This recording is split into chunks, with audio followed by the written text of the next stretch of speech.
बेटा अब यहाँ से आगे के क्वेश्चन करेंगे, है ना। एग्जाम्पल 10.5 तक तो हमने कंप्लीट कर लिए थे, है ना। ग्रेविटेशन के एनसीईआरटी के एग्जाम्पल नंबर 10.5 तक हमने कंप्लीट कर लिए थे।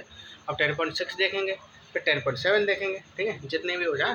देखो क्वेश्चन कह रहा है, ये क्वेश्चन कह रहा है बेटा एक ब्लॉक है, ठीक है, एक ब्लॉक है, ठीक है, या फिर एक डब्बा है, एक बॉक्स है, ठीक है। 5 किलो का डब्बा है, 5 किलो का जो डब्बा है जिसकी डायमेंशंस कैसी कैसी दी हैं, लेंथ ब्रेथ हाइट, है ना, लेंथ ब्रेथ हाइट। देखो मैं यहाँ पर आपके लिए फ़ोटो लगा दूंगा, फ़ोटो, ठीक है, उस फोटो में देख लेना। तो ये कह रहा है कि भाई जो हमारा जो बॉक्स है वो 5 किलो का है, ठीक है, और उसकी डायमेंशंस ऐसी ऐसी दी हैं। मतलब कि उस बॉक्स की जो लेंथ है, देखो हमेशा याद रखना, जब भी ऐसे इंटू इंटू आ जाए ना तो समझ जाना ये लेंथ होती है, ये ब्रेथ होती है, ये हाइट होती है। बात आ रही समझ में? ये लेंथ, ये ब्रेथ, ये हाइट, ठीक है। पहली वाली लेंथ, फिर ब्रेथ, फिर हाइट, ठीक है। तो वो कह रहा है कि जब मैं इस बॉक्स को जब इस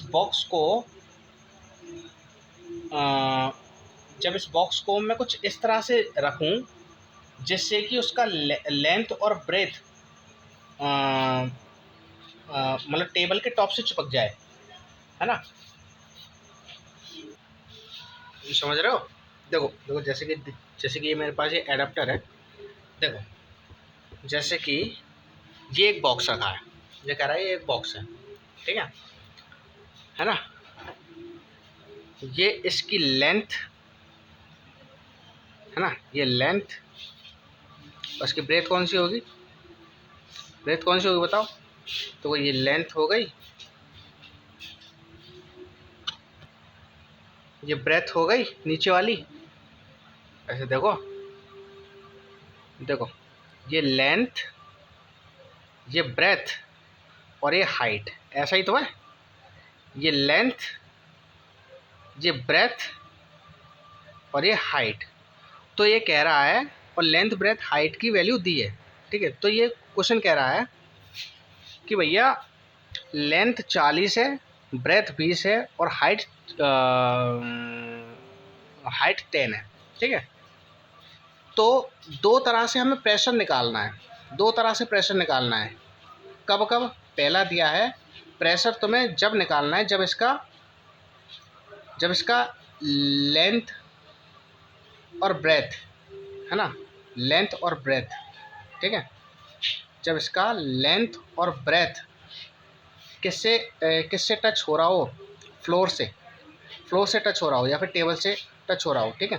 देखो कहीं भी तुम्हें दिया हो, तुम लेंथ मानो ब्रेथ मानो, ठीक है। अब ये कंफ्यूज मत हो है ना कि भाई यहाँ पर लेंथ 20 है, यहाँ पर लेंथ 40 है ना। इस चीज़ को तुम सोचो मत, तुम सिर्फ सिंपल सोचो। तुम क्या सोचोगे, तुम ये सोचो तुम्हें प्रेशर निकालना है कब, जब बॉक्स का लेंथ और ब्रेथ किससे टच हो रहा हो, इससे टच हो रहा हो, किससे, टेबल के टॉप से, ठीक है। हाइट तो टच हो नहीं सकती, ठीक है। तो अब इसमें आपको क्या करना है, जैसे ये रखा हुआ है, जैसे मैंने ऐसे रख दिया, तो इसकी ये रही लेंथ और ये रही ब्रेथ, ठीक है। तो लेंथ कितनी है, 20 है और ये 10 है, ठीक है। और ये मैंने ऐसे करके रख दिया, ठीक है। तो जब ये वाला हिस्सा नीचे वाला, इसका ये नीचे वाला हिस्सा ही तो इससे टच होगा टेबल के टॉप से। तो ये वाला एरिया कितना प्रेशर लगाएगा, लेंथ और ब्रेथ, लेंथ 20 है, ब्रेथ 10 है, और यही वाला हिस्सा क्या है, एक तरह से एरिया ही तो है। देखो एरिया ही तो, और ये वाला एरिया जब टच होगा ऐसे करके टेबल के ऊपर, तो वो एरिया कितना प्रेशर लगाएगा, ये निकालना है। और वहीं और ऐसे ही है, जब लेंथ 40 हो जाए और ब्रेथ 20 हो जाए तो कितना लगेगा, बताइए सर। लेंथ 40 हो जाए तो अब ऐसे मान लो ये 40 हो गई, ये 20 हो गई। लेंथ हमेशा लंबी होती है, ब्रेथ हमेशा छोटी होती है, है ना। तो तब जो एरिया बनेगा वो एरिया कितना प्रेशर लगाएगा ये निकालना है बस, पता है इसमें। चलो इसे मैं ऊपर कर लेता हूँ सॉल्यूशन। तो देखो मेरी बात ध्यान से सुनो। एरिया जो है ना, एरिया कैसे आता है, लेंथ इंटू ब्रेथ करके। एरिया का फॉर्मूला होता है लेंथ इंटू ब्रेथ करके। अभी के लिए आप ये समझो, वैसे अलग अलग एरिया के अलग अलग फॉर्मूले होते हैं,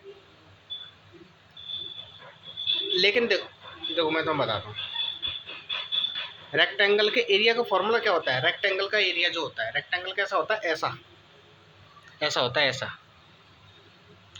जिसकी लेंथ लंबी होती है, ब्रेथ छोटी होती है। ये हाइट हाइट में समझना, इसको हाइट में ये ब्रेथ को हाइट में समझना।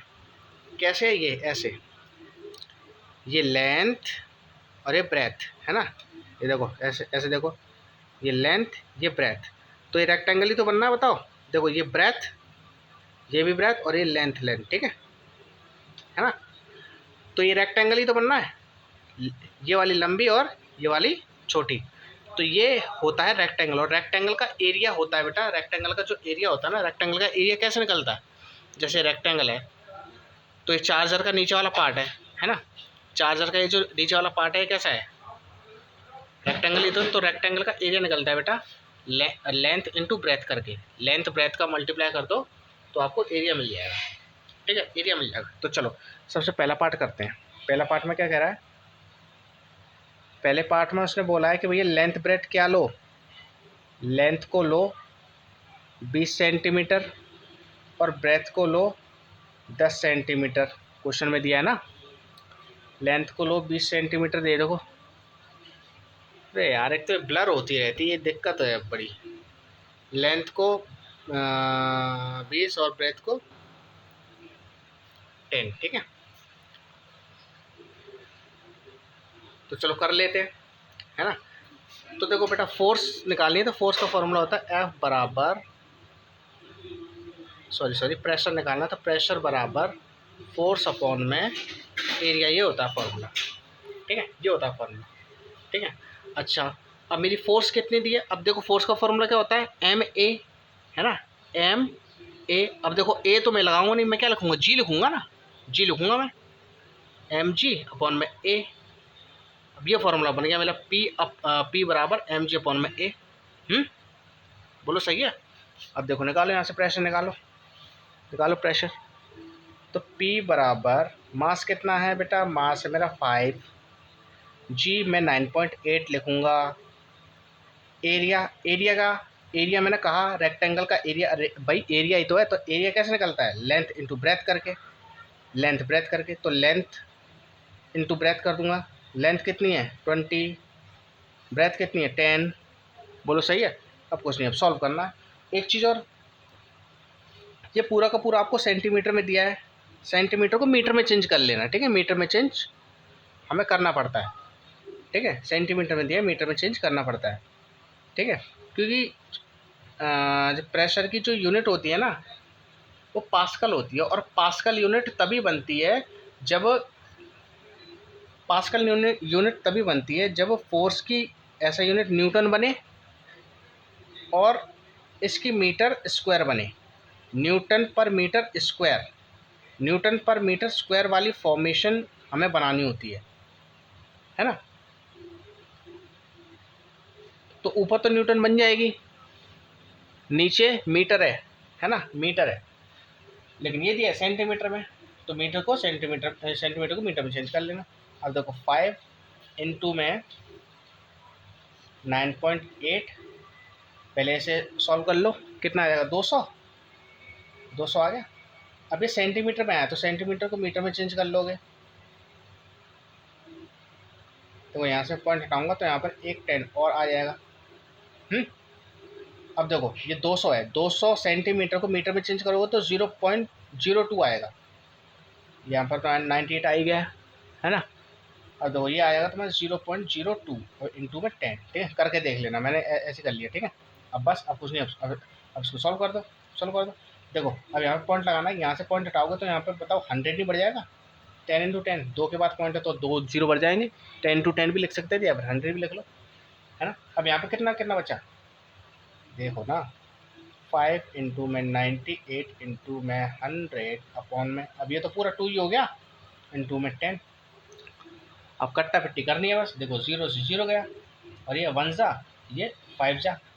अब ऊपर कितनी कहानी बची, क्या कहानी बची, ऊपर बची आपकी, कहाँ लिखूँ यार, यहाँ पे लिख दूँ, यहाँ लिख रहा हूँ। ऊपर बचा आपका 5 इंटू में 98 इंटू में 5, ठीक है। कुछ गलती हो रही है यार, ओके। इन सबको मल्टीप्लाई करोगे ना तो आपका बेटा आंसर आएगा, आपका मल्टीप्लाई करके आंसर आएगा 12 4 न अरे यार मल्टीप्लाई करके ही बता देता हूँ तुम्हें।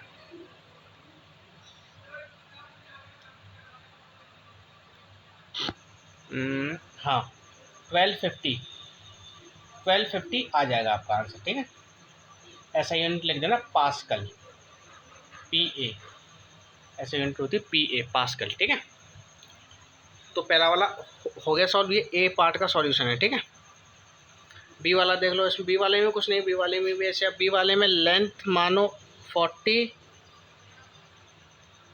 ब्रेथ मानो 20, ठीक है। अब सॉल्व करो, फॉर्मूला mg बट्टे ए, एम की जगह 5, जी की जगह 9.8, एरिया लेंथ इंटू ब्रेथ, सही है। इसको हटाओ, यहाँ पर 10 आ जाएगा, बोलो ठीक है, ठीक है ना। और करो सॉल्व, 5 इंटू में 98 हो गया ये। इन दोनों को जब मल्टीप्लाई करोगे तो आपका 800 आएगा, 4 2 8 इंटू में 10, सेंटीमीटर में आया, सेंटीमीटर को मीटर में चेंज कर लो, ये जो 800 है ना सेंटीमीटर, सेंटीमीटर को मीटर में चेंज करोगे क्या आएगा, 5 इंटू में 98 अपॉन में 8, ये आएगा 0.08 इंटू में 10। अब कुछ नहीं, अब सॉल्व कर लो, अब सॉल्व कर लो, यहाँ पे 2 0 बढ़ा दो, यहाँ से हट गया तो ये तो पूरा 8 बच गया। अब देखो इस 0 से ये 0 गया, अब 8 4 जा 8 5 जा, सॉरी 2 4 जा और 2 5 जा, है ना। और कट जाएगा, देखो ये 2 बार गया, ये 49 बार गया, कितना बचा 5 इंटू में 49 इंटू में 5 अपॉन में 2 बचा, ठीक है। अब क्या करूँ, इन दोनों को डिवाइड कर लो, देखो इन दोनों को डिवाइड करोगे तो 5 इंटू 49 डिवाइड करके आएगा 2.5, इन सब का मल्टीप्लाई कर लेना, आंसर आपका आ जाएगा, ओके। इन सब का मल्टीप्लाई कर लेना, आपका आंसर आ जाएगा, ठीक है। मल्टीप्लाई करके क्या बताऊँ, तो मल्टीप्लाई तो आता है ना, टाइम वेस्ट होता है यार, ठीक है। मल्टीप्लाई करना, मल्टीप्लाई कर लेना, ओके। नेक्स्ट क्वेश्चन करते हैं, चलो।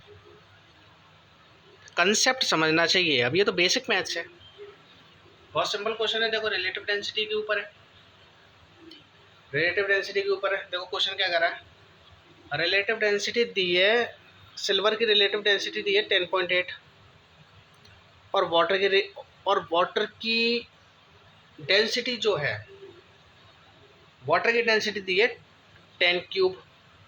आप ध्यान से समझना, सिल्वर की रिलेटिव डेंसिटी दी है लेकिन वाटर की सिर्फ डेंसिटी दी है, तो सिल्वर की डेंसिटी क्या होगी, है ना, सिल्वर की डेंसिटी क्या होगी, ये निकालना है हमें।